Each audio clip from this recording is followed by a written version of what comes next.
जंगल में टुनटुनी नाम की एक चिड़िया अपने पति भूरा चिड़ा और बेटी सुनहरी के साथ एक घोंसले में रहा करती थी। टुनटुनी का पति जंगल के ही एक सेठ कड़कनाथ के आम के बाग में काम किया करता था। टुनटुनी बहुत ही ईमानदार चिड़िया थी, पर उसका पति भूरा चिड़ा बहुत ही घमंडी पक्षी था। मैं काम से थका हारा लौट कर आया हूँ और तूने अभी तक खाना नहीं बनाया। भूरा जी, अभी तो आप आए हो तो आपको गर्मा गर्म खाना परोसूंगी। मैंने तुझे पहले ही समझाया था कि मेरे आने से पहले खाना लग जाना चाहिए, और तू मुझे दरवाजे पर पानी के एक गिलास के साथ खड़ी मिलाकर इस घर में मैं पैसा कमा कर लाता हूँ, तो तुझे मेरा कहा मानना पड़ेगा। तू करती ही क्या है पूरे दिन घर में बैठ के? भूरा चिड़ा टुनटुनी को ऐसे ही ताने दिया करता था, क्योंकि उसे पैसे कमाने का बहुत घमंड था। उसे लगता था कि एक चिड़िया पक्षी कुछ भी नहीं कर सकती। पर फिर एक दिन रास्ते में, अरे आज तो इस कलमुही टुनटुनी के चक्कर में मुझे देर हो गई। अब सेठ चिल्लाएगा। चलो जितना चिल्लाना है चिल्ला ले, पर पगार न काटे बस, वरना मैं क्या करूँगा। ये सब सोचता हुआ भूरा तेजी में जा ही रहा होता है कि तभी एक तेज रफ्तार में आती हवाई मोटर उसको टक्कर मार देती है और उसके पर वहीं टूट जाते हैं। वो दर्द से तड़पने लगता है। पक्षी उसे अस्पताल में पहुंचा देते हैं। टुनटुनी वहां आती है। अरे ये क्या हो गया आपको? अरे चुप कर मनहूस, ये सब तेरी ही वजह से हुआ है। तेरी ही वजह से मुझे निकलने में देर हुई थी और जल्दी के चक्कर में मेरा एक्सीडेंट हो गया। ये आप क्या कह रही हैं? मैंने जानबूझकर तो आपको देर नहीं कराई थी। तभी डॉक्टर आती है और टुनटुनी से कहती है, मैं माफी चाहूंगी, पर हवाई मोटर ने आपके पैर को बिल्कुल कुचल दिया है और आपके पंख भी जख्मी हो गए हैं, इसीलिए अब आप कभी उड़ नहीं पाएंगे। ये सुनकर भूरा और टुनटुनी दोनों रोने लगते हैं और फिर वो घर आ जाते हैं। भूरा चिड़ा पूरी तरह से बिस्तर पर पड़ गया था और उसका काम छूट गया था। तब एक दिन कड़कनाथ सेठ उसके दरवाजे पर आया। क्या बात है भूरा, तू काम पर क्यों नहीं आ रहा है?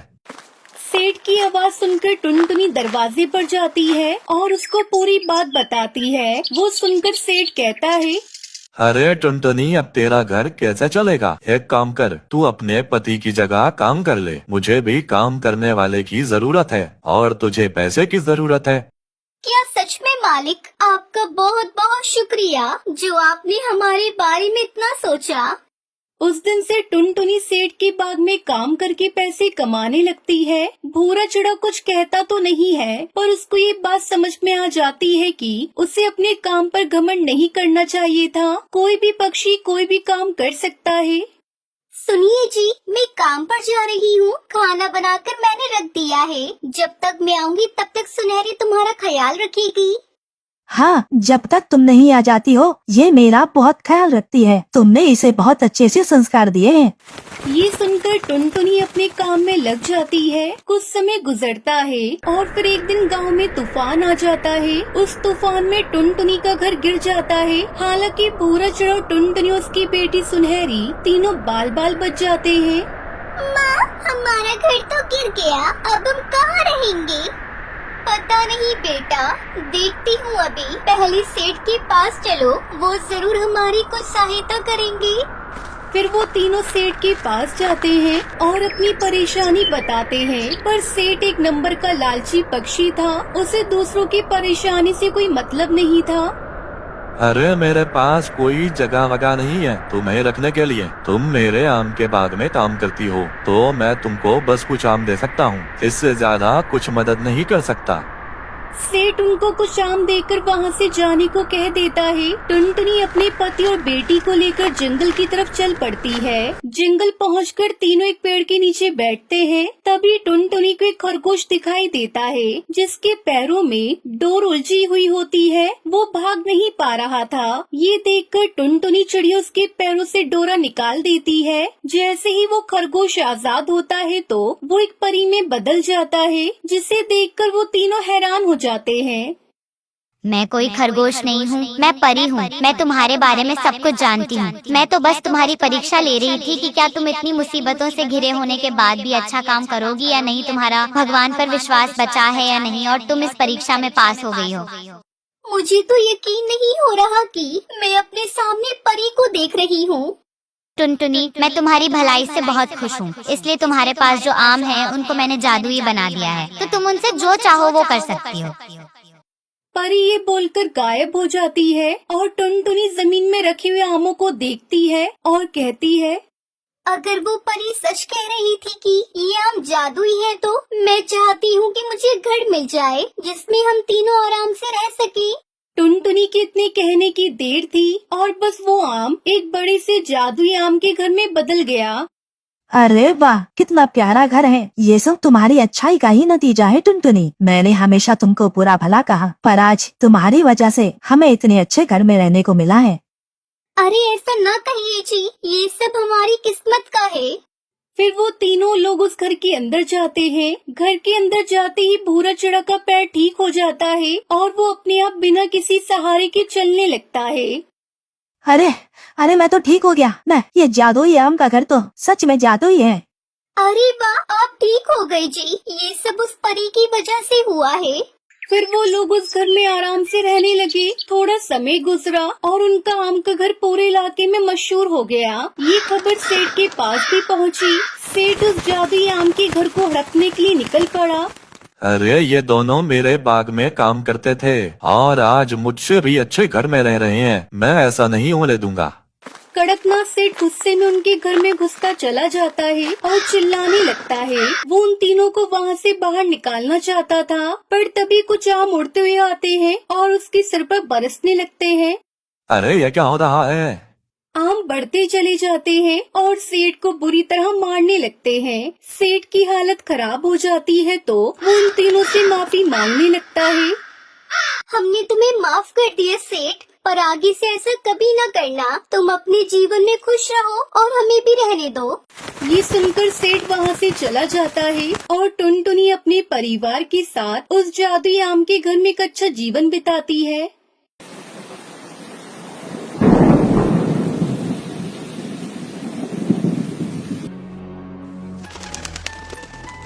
रामपुर नाम के एक गांव में टुनटुनी नाम की एक गरीब चिड़िया रहती थी। उसके पास आम का बगीचा था। वह रोज सवेरे आम के खेत जाकर उन आम के पेड़ों को पानी डालती और उनकी निगरानी करती। इस साल पेड़ों पर अच्छे खासे आम आए थे। उसने सोचा, क्यों ना इन आमों को गाँव में बेचकर पैसे कमाऊं। फिर वो आमों को गांव में जाकर बेचने लगी। पर इस साल टुनटुनी चिड़िया को आम के अच्छे दाम नहीं मिलते हैं, इसलिए वो आम को वापस घर ले आती है। तभी बंटी कबूतर टुनटुनी चिड़िया से पूछता है, अरे टुनटुनी, क्या हुआ? इतनी उदास क्यों हो? अरे भाई, मंडी में आम के दाम बहुत गिर गए हैं, इसलिए मैंने वहाँ आम नहीं बेचे। तब तक आप लोग कमेंट में बताएं 67 + 78 + 2 कितने होते हैं। तुम ऐसा करो, उन आमों को शहर के सड़क पर जाकर सीधे पक्षियों को बेचो। मेरा एक किसान दोस्त भी ऐसा ही कर रहा है, उसे अच्छा खासा मुनाफा हो रहा है। ऐसा कहकर वो कबूतर वहाँ से चला जाता है। अगले दिन टुनटुनी आमों को लेकर बेचने के लिए सड़क पर निकलती है। टुनटुनी चिड़िया अपने आम एक भीड़ भाड़ वाली जगह पर रखती है। टुनटुनी चिड़िया के पके आम सभी पक्षी हाथों हाथ लेते हैं। देखते ही देखते टुनटुनी के सब आम बिक गए और कमाई भी अच्छी हुई। वह खुश होकर घर लौटती है। टुनटुनी चिड़िया के पड़ोस में एक लालची किसान कालू कौआ रहता था। कालू कौआ टुनटुनी के हाथ में पैसों की थैली देखकर चौंक जाता है। कालू चुपके से टुनटुनी चिड़िया की बातें सुन लेता है कि कैसे उसने सड़क किनारे जाकर आम बेचे और पैसे कमाए। फिर अगली सुबह कालू कौआ भी अपने खेत में जाकर कच्चे आम तोड़ता है और उन पर केमिकल छिड़ककर उनको पकाता है। अब तो मेरे आम बहुत बिकेंगे और टुनटुनी से भी ज्यादा पैसे कमाऊंगा। हा हा हा। अगले दिन कालू कौआ सड़क किनारे बैठा आम बेचने लगता है, पर कोई भी उसके आम नहीं खरीदता। सभी पक्षी टुनटुनी चिड़िया के आम ही खाना पसंद करते हैं। कालू कौए को यह देखकर बहुत गुस्सा आता है कि कोई उसके पास आम खरीदने नहीं आ रहा है। वह सोचता है, किसी भी तरह टुनटुनी को ठिकाने लगाना पड़ेगा। फिर रात को कालू कौआ चोरी करने टुनटुनी चिड़िया के घर जाता है। वो पैसे चुराकर भाग जाता है। अगले दिन उदास टुनटुनी अपने खेत पहुंचती है। तभी वहाँ चील बाबा प्रकट होते हैं। अरे टुनटुनी, क्या हुआ? तुम इतनी दुखी क्यों हो? बाबा, कल रात मेरे घर में रखे पैसे कोई चुरा कर भाग गया। मैं तो बर्बाद हो गई। टुनटुनी बेटा, चिंता मत करो, अब रोने से कोई फायदा नहीं। खेत जाओ और काम करो। मुझे सब पता है तुम्हारे साथ कैसे अन्याय हुआ है, और मुझे पता है कि तुम एक मेहनती और ईमानदारी चिड़िया हो, इसलिए मैं तुम पर प्रसन्न हूँ और तुम्हें मैं इस पेड़ को जादुई आम आने का वरदान देता हूँ। इस पेड़ के आम चाहे कितने भी तोड़ो पर कभी खत्म नहीं होंगे। इसे बेचकर तुम सुखी हो जाओगी, तथास्तु।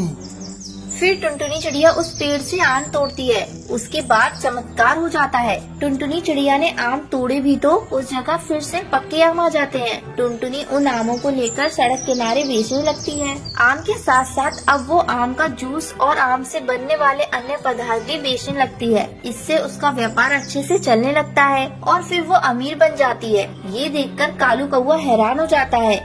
कैसे कम दिनों में टुनटुनी ने इतनी तरक्की कर ली, इसका पता लगाना होगा। अगले दिन कालू फिर से टुनटुनी चिड़िया के बाग में जाता है और उसके आम तोड़ने लगता है। जैसे ही कालू कौवा उस पेड़ के पास जाता है तभी आम की एक डाली उसके ऊपर गिरती है। वो जोर से चिल्लाता है, अरे अरे मर गया रे, अरे अरे बचाओ, अरे कोई बचाओ रे, अरे कोई बचाओ। ये सुनकर टुनटुनी और पड़ोस वाले वहाँ आ जाते हैं। तब सभी को कालू की करतूत के बारे में पता चलता है और वे पक्षी उसे और पीटते हैं और फिर पुलिस बुलाकर कालू कौवे को उनके हवाले कर देते हैं।